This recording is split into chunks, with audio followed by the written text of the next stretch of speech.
Пена ядовито-зеленого цвета заполонила Волгу. Зелень легла на реку буквально покрывалом. Эти кадры в нашу редакцию прислали жители Верхнеуслонского района. От идеи искупаться жарким летним днем многие из них отказались. В такую воду заходить неприятно и страшно, говорят жители.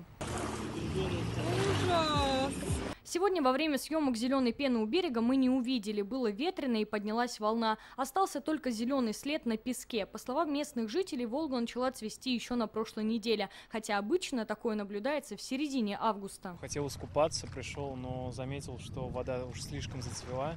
Раньше, конечно, такое тоже наблюдалось, но не настолько сильно, как сейчас. Говорят, вода зеленая. Вот приехали тоже убедиться. Раньше было, но гораздо позже, ближе к августу.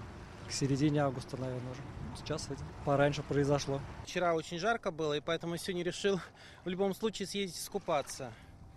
Вот. Ну, зеленоватая, да, есть. Водоросли – это фактически те же сорняки на наших огородах. Вода зеленеет из-за активного роста сине-зеленых водорослей, говорят специалисты. Особенно бурно они размножаются в жару. В Татарстане 2 месяца не было обильных дождей, поэтому в воде выросла концентрация азота и фосфора.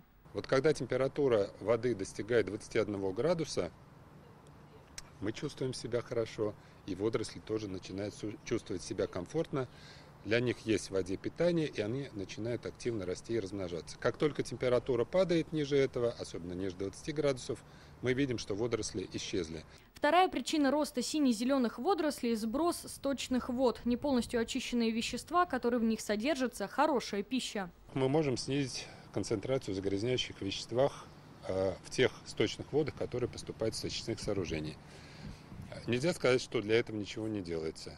Проект оздоровления Волги, который сегодня реализуется, фактически он завершает свою работу, ставил главнейшей своей целью как раз строительство, модернизацию и реконструкцию очистных сооружений, биологических очистных сооружений в городах и населенных пунктах. Рискнувший искупаться в зеленой воде может заразиться цикариозом. Это кожное заболевание, при котором тело покрывается сыпью, появляется зуд и температура. Каждую неделю сейчас в диспансер обращаются 3-4 человека. Цикарии, они именно любят вот жаркий период времени, водоросли, там их очень много. Поэтому даже если человек пройдет по воде, помочив ножки, так сказать, и может даже не искупаться, уже есть вероятность того, что он может быть заражен. Обязательно, если у вас после купания в водоемах